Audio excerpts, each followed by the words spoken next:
ना whipping cream, ना fresh cream, ना मैदा. पण प्रश्न असा आहे, मग हा केक बनतो कशापासून? हेच तर आहे आजचं सिक्रेट. व्हिडिओ शेवटपर्यंत नक्की बघा. आजचा केक पाहिल्यावर तुम्ही थक्क व्हाल. पण थांबा, एक ट्विस्ट आहे. केक बनवायला लागतो मैदा, व्हिपिंग क्रीम, पण आपल्या आजच्या रेसिपीत हे काहीच नाही. हो, अगदी खरं आहे. चला तर मग करूयात सुरुवात. 1/3 कप दूध घेतलं आहे. त्यामध्ये आपण घालून घेतो 1.5 टेबलस्पून कस्टर्ड पावडर. आपण इथे छान मिक्स करून घेऊयात. गरम पॅनमध्ये घालून घेतोय आपण मेजरिंग कप प्रमाणे 1 कप दूध. आज आपण बनवतोय केक, त्यामुळे आजची माप आपली सगळी मेजरिंग कपच्या प्रमाणातच असतील. मध्ये आपण घालून घेतोय 1/3 कप साखर. घरातली आपली जी रेग्युलर साखर आहे ती मिक्सरला बारीक करून घेतलेली आहे. टेबलस्पूनचं प्रमाण म्हणाल तर 4 टेबलस्पून साखर आपण इथे वापरली आहे. साखर आपण यामध्ये छान मिक्स करून घेऊयात.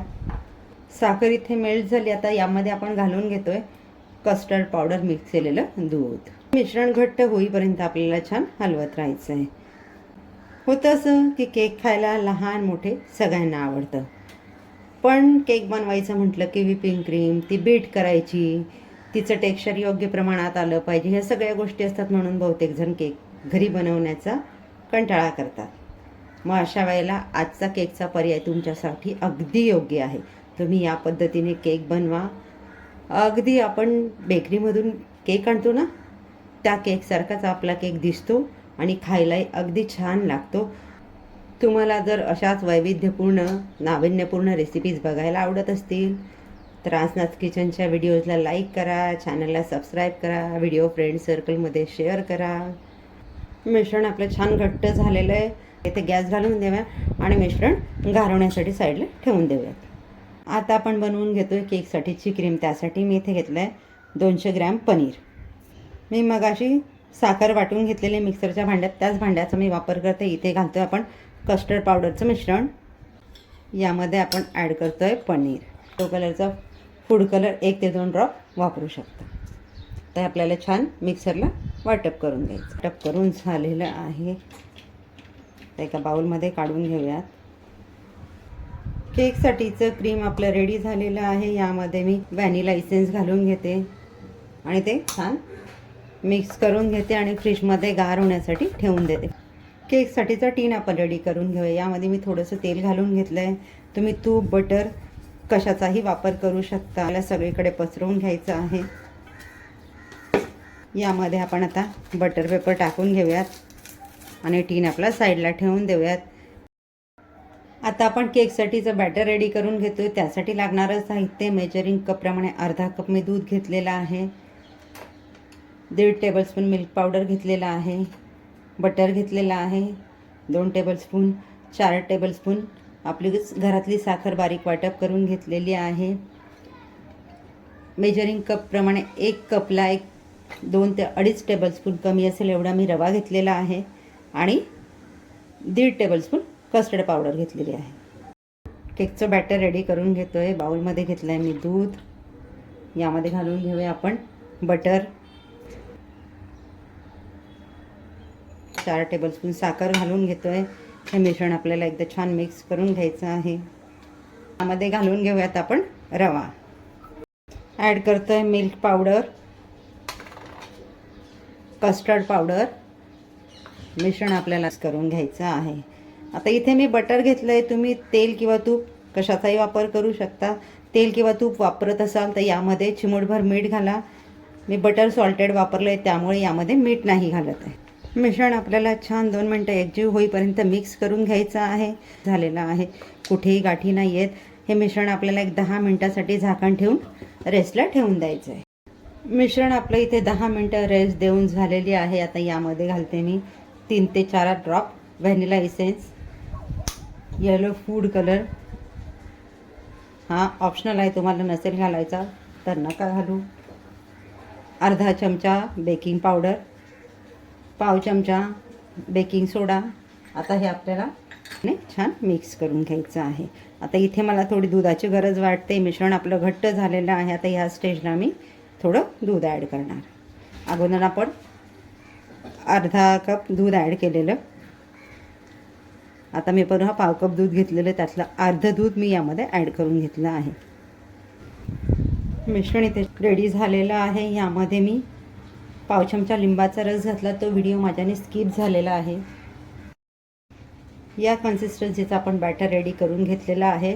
आता आपलं बॅटर जाणार टीनमध्ये. इथे टीन आपण जरा 2 ते 3 वेळा टॅप करून घेऊया.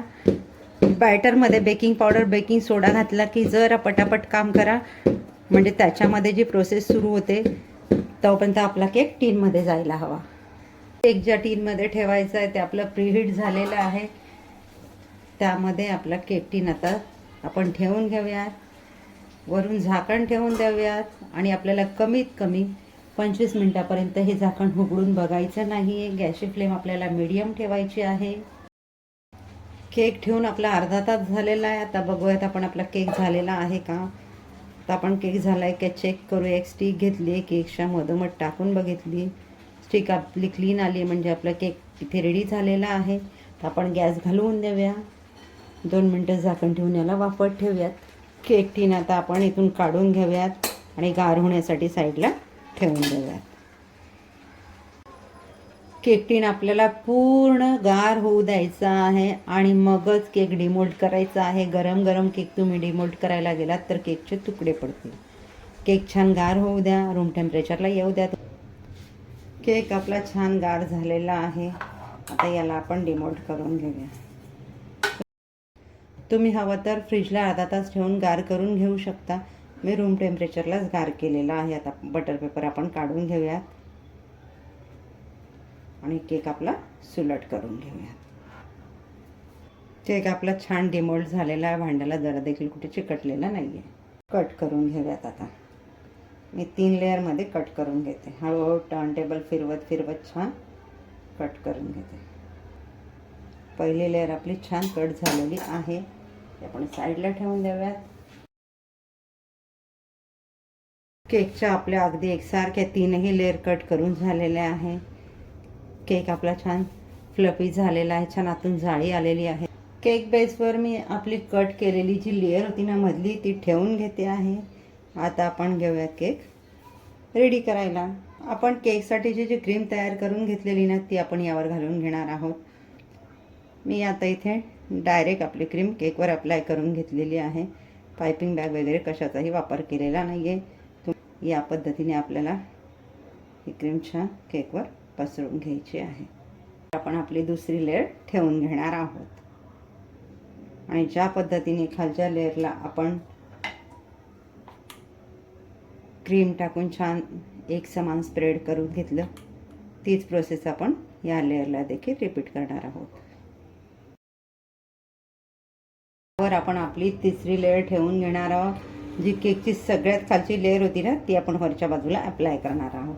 तर यावर देखील आपण क्रीम घालून छान क्रम कोटिंग करतात ना केक, त्या पद्धतीने करून घेणार आहोत. अगदी थोडंसं क्रीम लावून.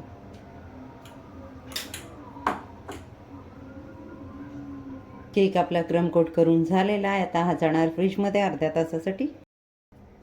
केक आपला फ्रीजमध्ये ठेवून अर्धा तास झाला आहे. ज्या वेळेला मी केक फ्रीजमध्ये ठेवला त्या वेळेलाच मी उर्वरित आपलं क्रीम फ्रीझरमध्ये ठेवून घेतलेलं, ते छान घट्ट झालेलं आहे. आता मी याला इथे डिझाईन करून घेते. छोटं मोदक नोझल घेतलं आहे मी, त्याच्याने असे छोटे छोटे मोदक देऊन घेते.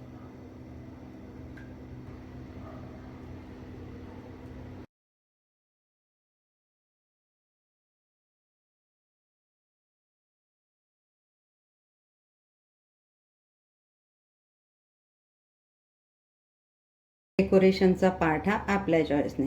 मी थोडे सिल्वर कलरचे शुगर बॉल घालून घेतलेले आहेत. काजू बदाम पिस्त्याचे काप घालून घेते.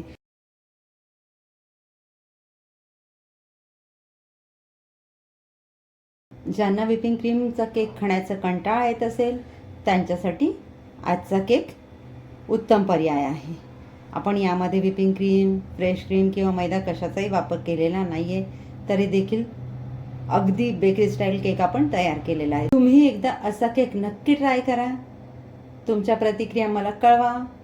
तुम्हाला असे नवनवीन फ्लेवरचे आणि टेस्टचे केक बघायला आवडत असतील तर कमेंट्समध्ये यस टाईप करायला विसरू नका. भेटूयात पुढच्या व्हिडिओमध्ये एक नवीन रेसिपीसह. तोपर्यंत आसनाच किचनचे व्हिडिओ एन्जॉय करा.